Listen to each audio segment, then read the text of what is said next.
Raptors Nation, today we have a major update, and let me tell you, this one's a shocker. With everything on the line, our Raptors face the Lakers on the second night of an intense back-to-back, and the result? Well, it may just change the course of this season. But there's more to it than meets the eye. What went down on the court last night might reveal some tough truths about this team. Before we dive into all the twists and turns of this game, take a second to hit that subscribe button and ring the notification bell. You don't want to miss the latest updates as we dive into the highs, the lows, and all the inside news from Raptors territory. Last night, the Toronto Raptors faced off against the Los Angeles Lakers in their final showdown of the season, but this game was far from just another stop on their road trip. Coming in on the second night of a back-to-back, the Raptors were feeling the pressure to break out of their recent losing streak. And after a promising start, they had every reason to believe this was the game to turn things around. Toronto came out strong, pushing the pace from the get-go and dominating in transition. By halftime, the Raptors managed to edge out a slight 2-point lead, showing the grit and tenacity fans have been waiting for. But as they stepped back onto the court for the second half, something shifted. Suddenly, the rhythm was gone, the Lakers' intensity skyrocketed, and what started as a tight game quickly slipped away from Toronto's grasp. It was a game of two very different halves, and the Raptors' unraveling left fans with more questions than answers. This wasn't just a loss, it was a moment of reckoning for a team struggling to find its identity and consistency. After all, how could a team that started so strong collapse so dramatically when it mattered most? Stick around, because the twists and turns in this one will leave you wondering what's next for the Raptors. After playing one of their best first halves in recent games, the Raptors hit a wall in the third quarter. The Lakers adjusted their strategy, and Toronto's once fast-paced offense turned into stagnant possessions and missed opportunities. This shift was painful to watch as the Lakers went on a scorching 23-9 run to end the third quarter. LeBron James and Austin Reeves led the charge, and Toronto found itself struggling to regain control of the game. In just a few minutes, what had been a close matchup transformed into a near blowout. Toronto's ball movement slowed to a crawl, and their usually aggressive defense fell flat, forcing just 5 turnovers from the Lakers throughout the entire game. The Raptors, meanwhile, racked up a staggering 16 turnovers of their own, a stat that tells the story of a team under pressure and unable to adapt. And then, there was LeBron James. At age 39, he somehow manages to play at a level that most players can only dream of, and last night was no exception.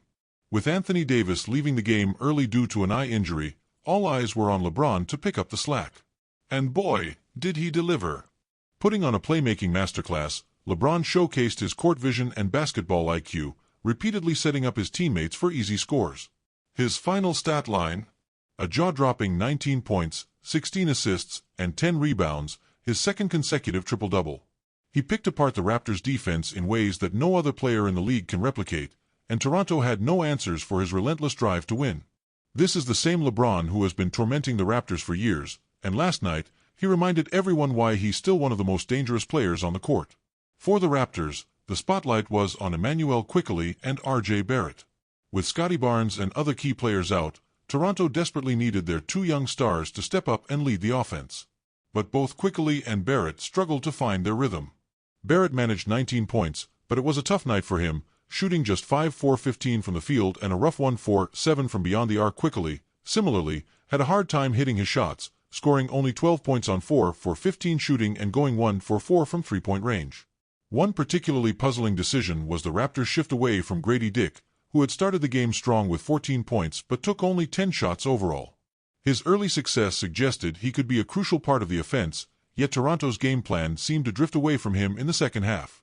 This inconsistency in strategy is becoming a troubling trend, and it's something the team will need to address if they hope to compete with tougher opponents down the line. So, what's next for Toronto? Their road trip is far from over, with one final stop against the Milwaukee Bucks on November 12th. And this game isn't just any regular season matchup, it's their first NBA Cup game of the season. A fresh opportunity, but the stakes are higher than ever. This is a chance for the Raptors to turn things around, to make a statement and show that they can still be competitive. But it's not going to be easy. The Bucks are a powerhouse, and with their current form, the Raptors will need to be at their absolute best to have a shot at victory. Toronto's coaching staff will have to come up with a game plan that not only contains the Bucks stars but also allows their young core to play to their strengths. Will the Raptors shake off the frustration of this Lakers loss? Can Quickley and Barrett rise to the occasion and lead the charge? Or will Toronto continue to struggle on the road, leaving fans with more questions than answers? The outcome of this game could very well set the tone for the rest of the season. So, what do you think, Raptors fans? Are these struggles just growing pains, or is this a sign of bigger issues down the line? Can Toronto regroup and make a push in their NBA Cup opener, or are we in for a long, tough season? If you're as anxious as we are to see how this plays out, make sure to hit that subscribe button and tap the notification bell, because we'll be following every twist and turn. Comment below with your thoughts. Can the Raptors turn it around, or is it time to rethink the season's expectations? Let us know what you think.